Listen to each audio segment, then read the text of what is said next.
sore Bapak Ibu yang saya kasihi di dalam Tuhan kita Yesus Kristus.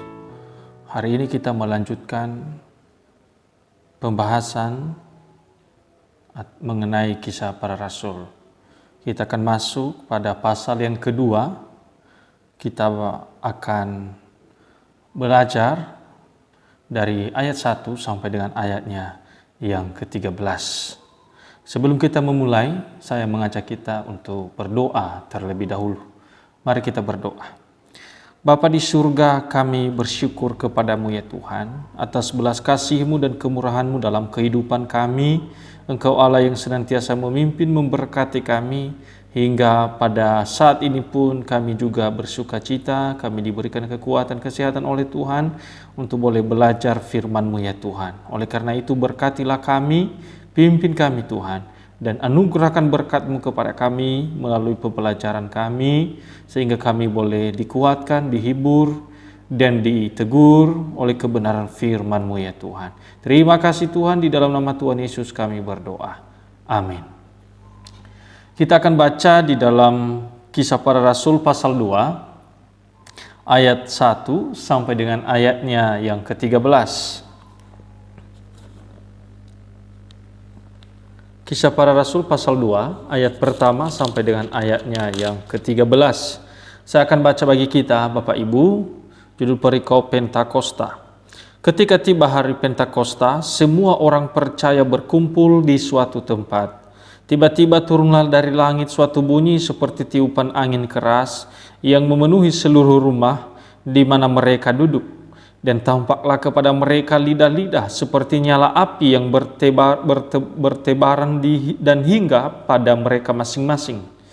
Maka penuhlah mereka dengan Roh Kudus, lalu mereka mulai berkata-kata dalam bahasa-bahasa lain, seperti yang diberikan oleh Roh itu kepada mereka untuk mengatakannya.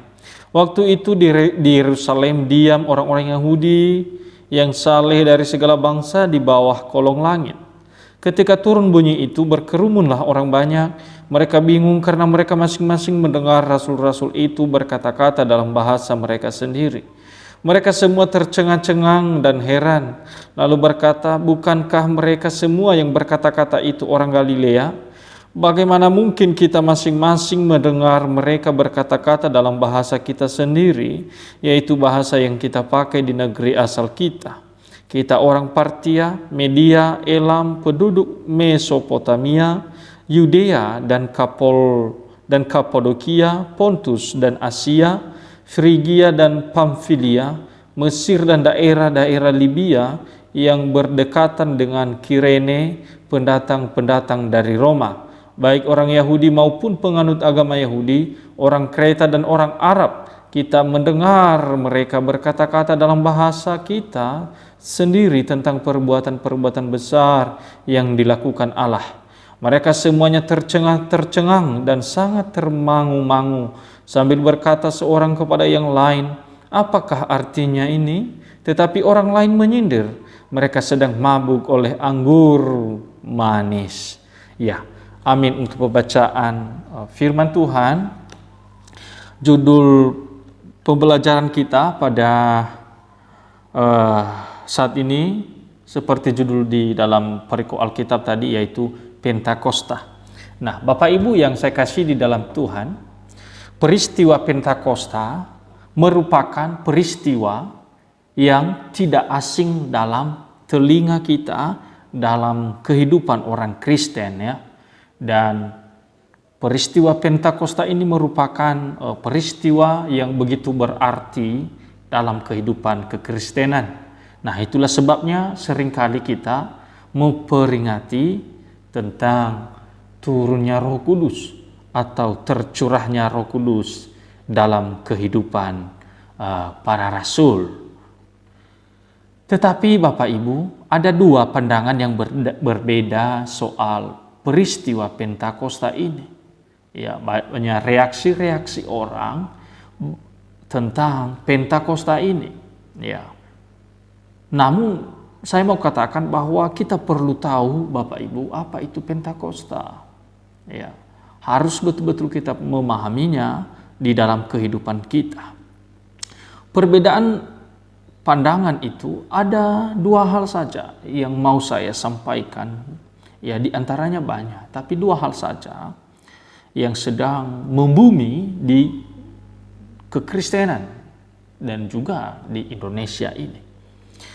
Perbedaan pandangan itu atau pandangan yang memahami tentang Pentakosta itu apa? Ada dua. Yang pertama, peristiwa Pentakosta terjadi sekali setiap tahun dalam hidup orang percaya, ya. Peristiwa Pentakosta atau peristiwa turunnya Roh Kudus terjadi dalam kehidupan saya setiap tahun. Nah, itu pandangan yang pertama.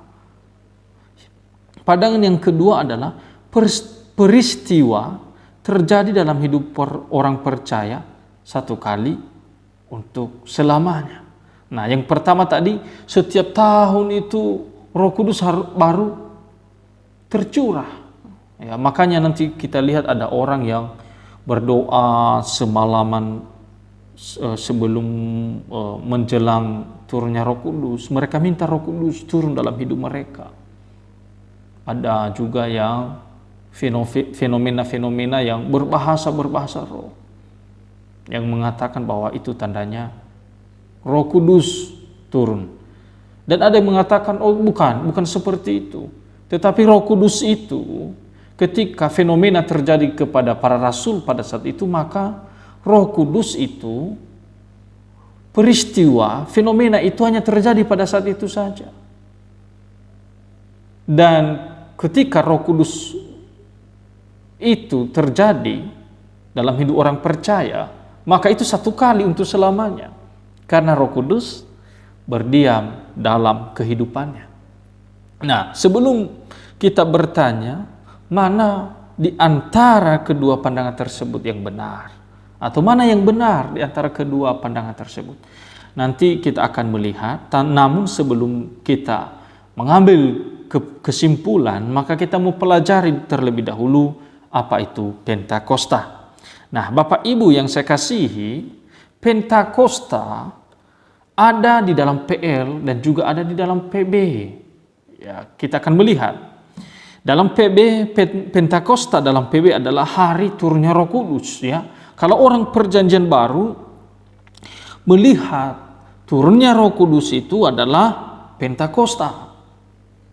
Nah, dan kita lihat juga bahwa turunnya Roh Kudus di dalam kisah para rasul ini terjadi pada hari ke-50 setelah hari kebangkitan Yesus atau Paskah atau Easter.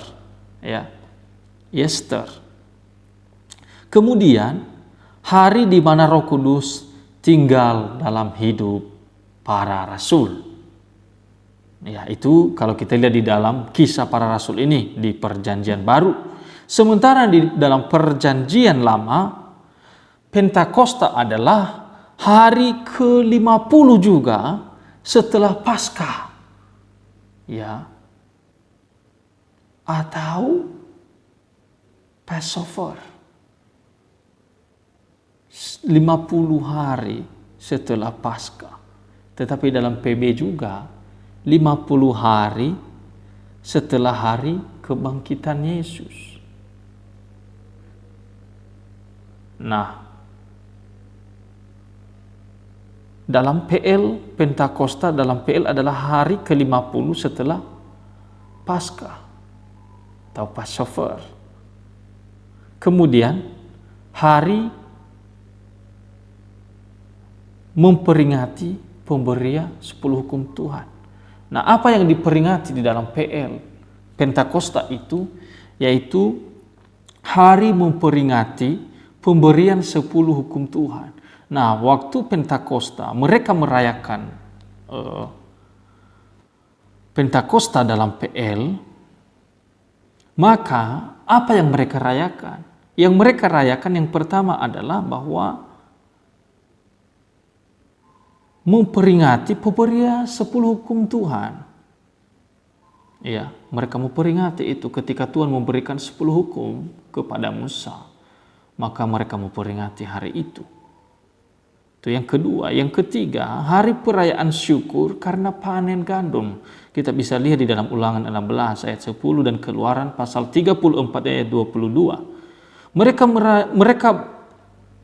merayakan syukur karena panen gandum mereka pada saat itu. Ya, saat panen mereka merayakan karena kasih Tuhan, pertolongan Tuhan, mereka syukuri. Nah, kalau kita lihat pada saat itu orang Israel tidak boleh bekerja. Kita lihat di dalam Imamah pasal 23 ayat 21 dan Bilangan pasal 28 ayat 26. Jadi dalam PL pada saat Pentakosta mereka itu, mereka tidak boleh bekerja, Bapak Ibu. Nah, jadi waktu Yesus juga bangkit, maka itu juga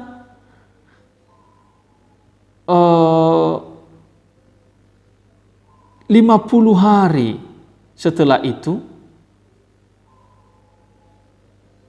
Paskah, atau kalau kita katakan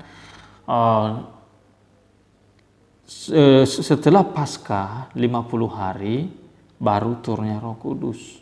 Nah, Bapak Ibu, waktu Tuhan Yesus bangkit itu juga Paskahnya PL. Ya, Paskahnya PL. Ada perbedaan Bapak Ibu ya. Paskah kebangkitan Yesus namanya itu Paskah, atau dalam bahasa Inggrisnya Easter ya. Nah, kalau Paskah Perjanjian Lama namanya Passover. Ya. Lalu karena kebangkitan Yesus juga Paskah, dan 50 hari setelah itu juga turunnya Roh Kudus. Ya. Kalau PL 50 hari juga setelah itu mereka memperingati tadi pemberian 10 hukum. Jadi Pentakosta PL menjadi Pentakosta PB karena turunnya Roh Kudus pada hari yang sama. Ya. Bahwa Pentakosta terjadi pada hari raya Perjanjian Lama menunjukkan kita mundur dan maju dalam sejarah penebusan. Ya. Kita mundur dan maju ya dalam PL Perjanjian Lama masuk ke dalam PB, kita ini menunjukkan kita mundur dan maju dalam sejarah penebusan. Pentakosta adalah tindakan terakhir dari pelayanan penyelamatan Yesus sebelum kedatangannya kembali. Itu adalah hasil dari karya penebusan Kristus serta memampukan dari pekerjaan yang telah ditugaskan untuk gereja. Ya. Jadi Paskah orang Kristen sudah berbeda dengan Paskahnya PL orang Yahudi. Kalau orang Yahudi sekarang mereka Paskah mereka dalam konteks Passover tadi ya, memperingati 10 hukum.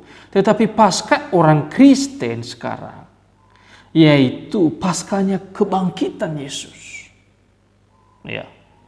Dan orang Yahudi masih memperingati setelah Paskah 50 hari tentang tadi itu, tentang memperingati pemberian 10 hukum Tuhan, perayaan syukur panen gandum. Tapi kita tidak. Tapi kita memperingati turunnya Roh Kudus. Artinya ini penggenapan sebetulnya. Sudah digenapi.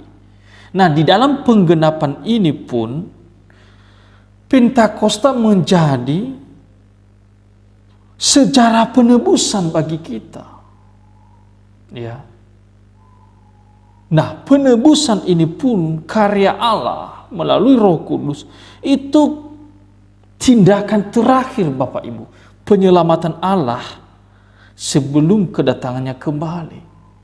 Ketika ia mengutus Yesus menjadi manusia, dan Yesus tidak ada di bumi lagi, maka dia utus lagi Roh Kudus sebagai tanda kehadiran Tuhan dalam kehidupan orang percaya.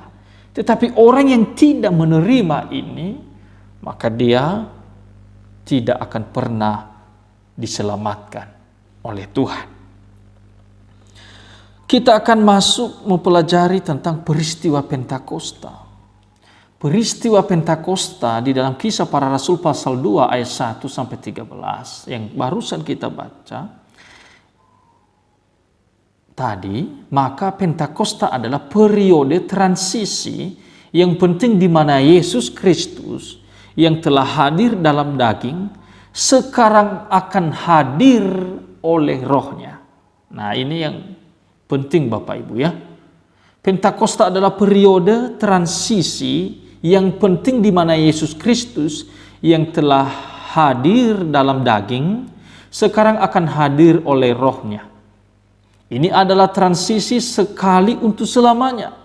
Dan itu akan memberi jeda bagi siapapun yang ingin menjadikan apa yang terjadi pada Pentakosta sebagai pengalaman normatif bagi gereja. Pentakosta menandai transisi dari penebusan yang dilakukan oleh anak ke penebusan yang diterapkan oleh Roh. Ya. Menandai transisi dari penebusan yang dilakukan anak, yaitu Yesus Kristus, ke penebusan yang diterapkan oleh Roh Kudus ya, dalam kehidupan orang percaya. Pada saat murid-murid sedang berkumpul di suatu tempat, ya, ini dikatakan sebagai ketaatan terhadap perintah Yesus. Dalam Kisah Rasul pasal 1 ayat 4-5 seperti yang kita pelajari. Mereka berkumpul karena perintah Tuhan, ya, sampai Roh Kudus itu turun. Dan mereka berkumpul pada saat itu. Dan ini sebagai bentuk ketaatan mereka. Yang dimaksud dengan suatu tempat tidak diketahui dengan pasti, ya. Mungkin di dalam Yerusalem itu mungkin ruang atas yang ada dalam Kisah Rasul pasal 1 ayat 3. Dan mungkin juga suatu tempat dalam bait Allah. Ya, misalnya dalam Lukas, bisa kita bandingkan dalam Lukas 24 ayat 53. Nah, apa yang terjadi dalam peristiwa Pentakosta ini? Peristiwa yang terjadi dalam Pentakosta ini yang pertama, turunnya dari langit suatu bunyi seperti tiupan angin keras. Itu ayat 2, Bapak Ibu ya. Turunnya dari langit suatu bunyi seperti tiupan angin keras. Ya, ada sesuatu yang turun dari langit dan dia punya bunyi. Nah, bunyi itu seperti tiupan angin yang keras atau tiupan angin keras. Nah, apa maksudnya angin? Kok tiba-tiba ada angin? Tetapi Bapak Ibu, penerjemah ke bahasa Indonesia mereka terjemahkan angin. Tetapi kata angin bisa atau kata yang sama digunakan untuk roh dan napas. Ya, angin dalam bahasa Ibrani, ya, angin itu bisa dikatakan juga roh, bisa juga dikatakan napas. Dalam bahasa Ibraninya ruas, ya. Artinya kata angin tadi itu juga bicara tentang roh. Kemudian dalam bahasa Yunani pneuma. Ya, kita lihat misalnya dalam Yohanes 3 ayat 8, Yohanes 20 ayat 22, Yehezkiel pasal 37 ayat 9. Nah, di sana bergantian dipakai ya. Kata pneuma itu bisa angin, bisa roh, dan juga bisa napas ya Bapak Ibu. 2, peristiwa yang terjadi adalah tampaklah lidah-lidah seperti nyala api yang bertebaran dan hingga pada mereka. Kita lihat dalam ayat 3. Nah, apa maksudnya itu Bapak Ibu? Kok ada tampaklah seperti lidah-lidah seperti nyala api, ya, tampaklah lidah-lidah seperti nyala api, dan ini bertebaran dan hinggap pada mereka masing-masing. Ayat 3. Artinya apa? Artinya yang pertama itu adalah tanda kehadiran Tuhan yang terlihat. Ya, Tuhan hadir dan mereka lihat tanda kehadiran Tuhan itu. Ya, dia hadir di dalam pribadi yang ketiga, itu Roh Kudus, dan tandanya itu mereka lihat lidah-lidah api. Yang kedua, melambangkan setiap orang percaya menjadi bait suci di mana Roh Kudus dikenal dan dialami. Nah, ya. Karena ketika lidah-lidah seperti nyala api, tiupan angin juga hinggap kepada mereka, itu melambangkan setiap orang percaya sekarang menjadi bait suci, ya. Kalau dalam PL, bait suci itu menandakan tanda kehadiran Allah. Nah, sekarang bait suci itu ada dalam hidup kita, maka di situ pun juga menjadi bait suci hidup kita ini, di mana Roh Kudus kita kenal dan kita alami karena Dia tinggal dan diam dalam hidup kita. Api berfungsi juga untuk menguduskan dan menyucikan Bapak Ibu. Jadi ketika terlihat nyala api itu artinya bahwa Tuhan menyucikan dan menguduskan orang percaya.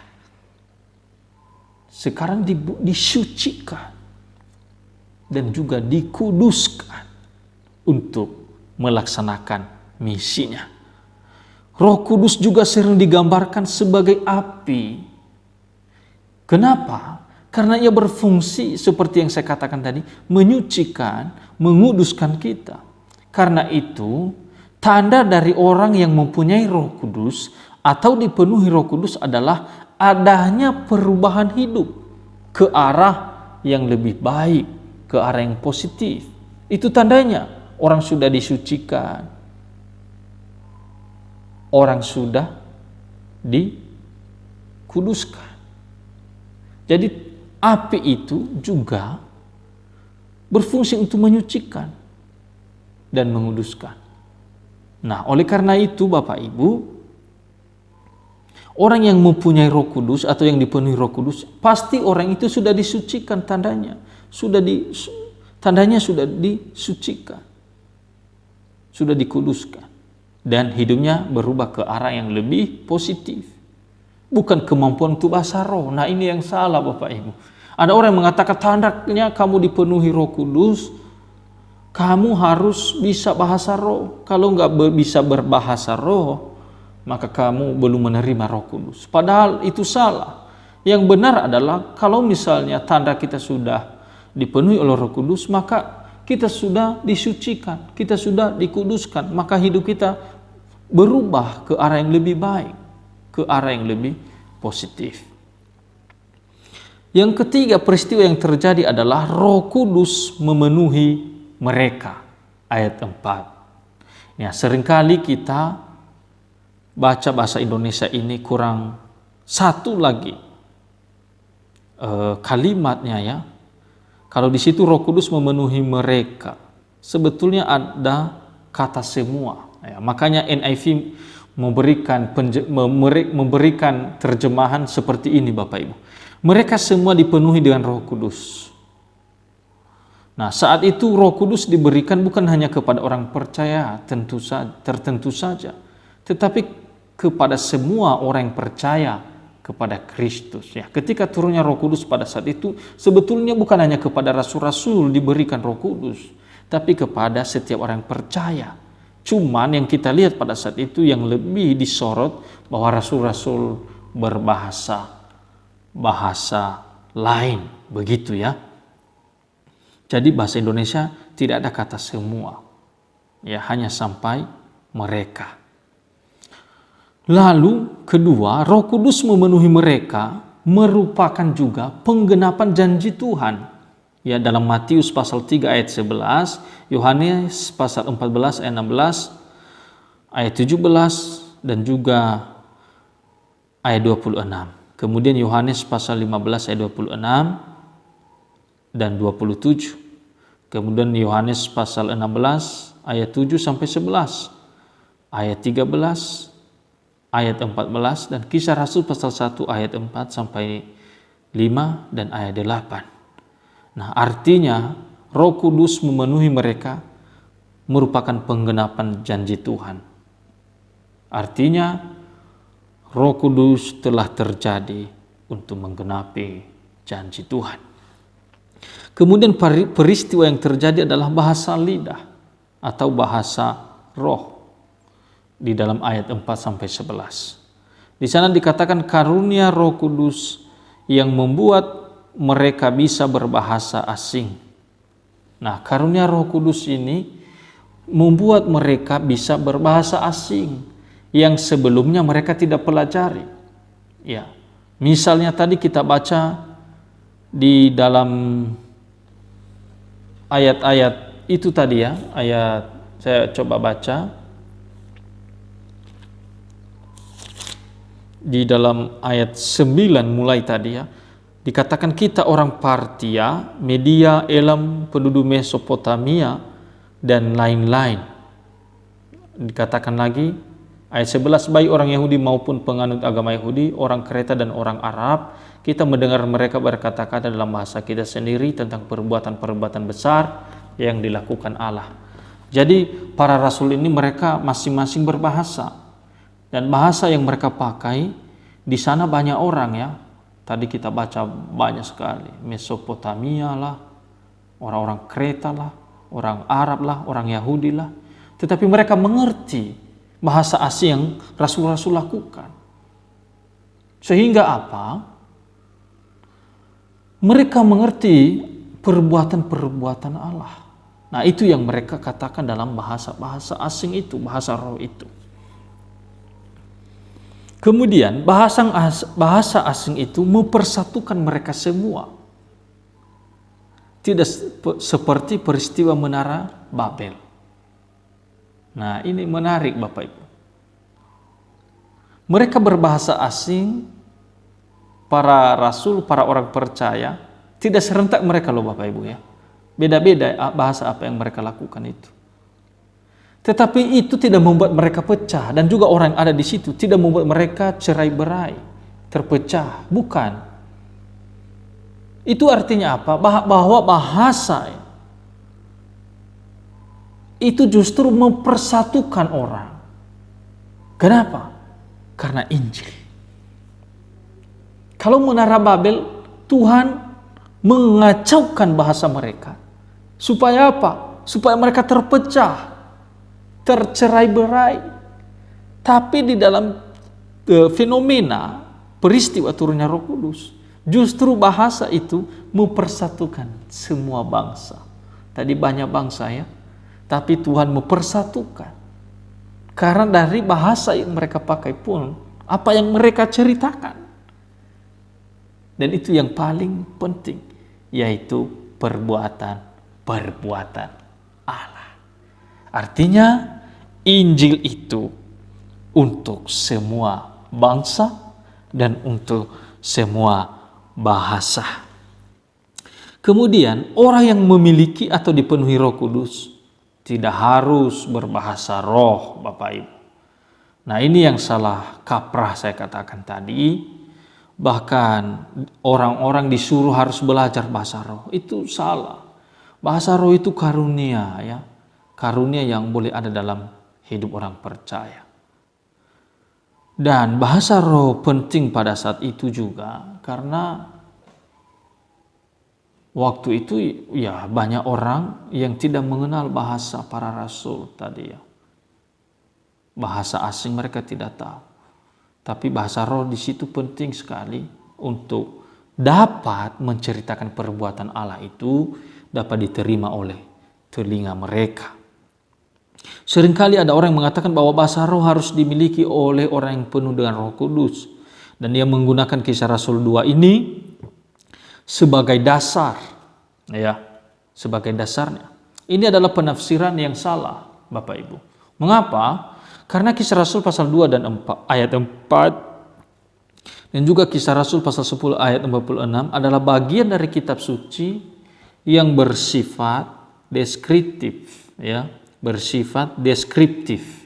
Apa maksudnya deskriptif? Yaitu menggambarkan apa yang terjadi saat itu.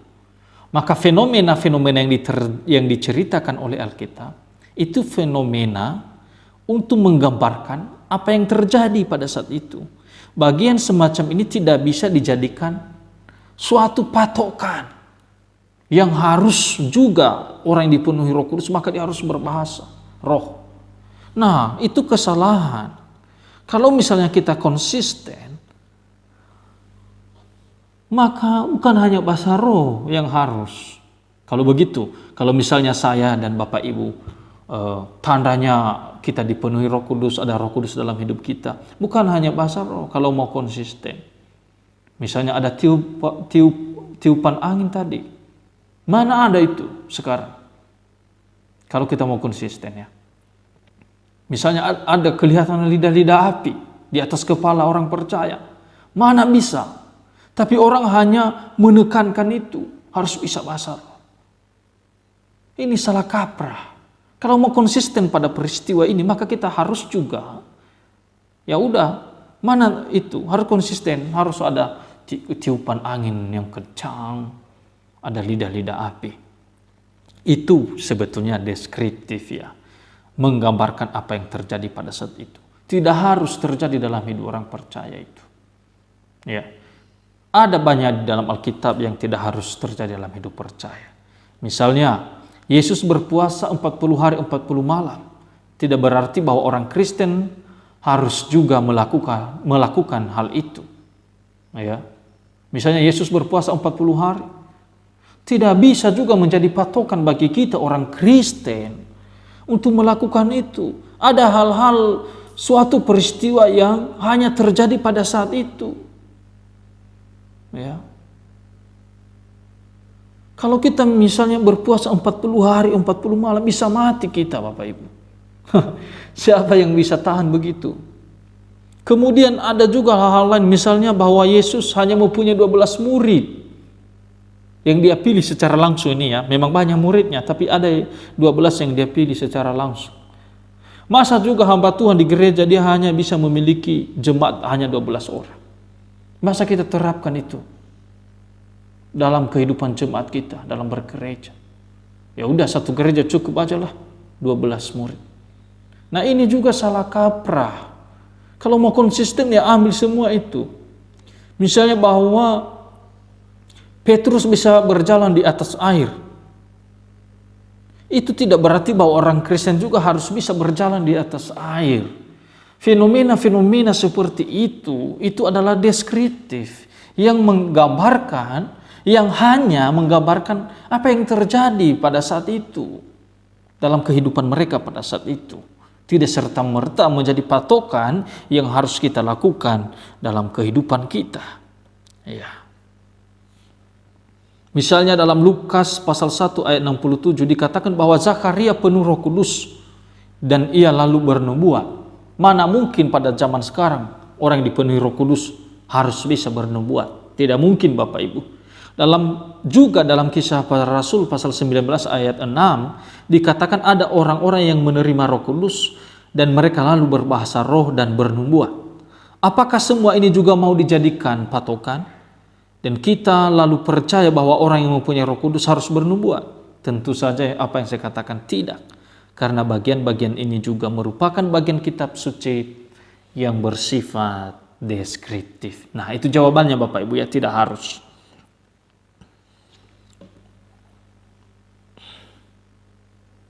Dan kita juga katakan tadi bahwa saya mau tegaskan bahwa bahasa roh bukan suatu hal yang penting Bapak Ibu. Kenapa saya katakan itu?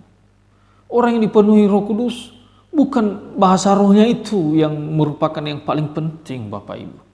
Kalau kita melihat di dalam 1 Korintus pasal 14, sebetulnya di sana justru yang ditekankan karunia bernubuat itu jauh lebih penting atau berguna daripada karunia berbahasa roh.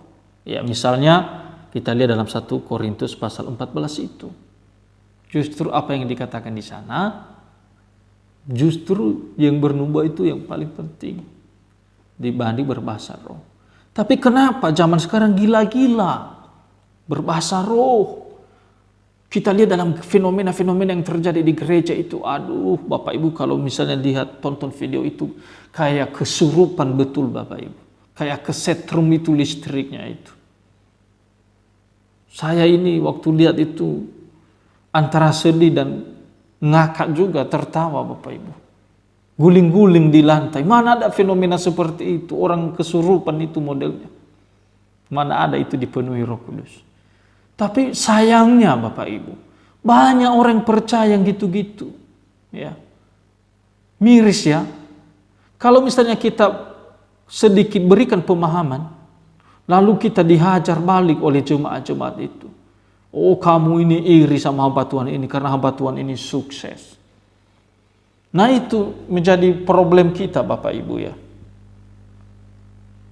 Secara logika aja gak masuk akal orang guling-guling itu. Apa maksudnya guling-guling di bawah itu? Apakah dengan kita berguling-guling itu, apakah kita dengan loncat-loncat itu kayak kesurupan itu, kita menceritakan perbuatan Allah bagi orang-orang yang belum mengenal Tuhan Yesus?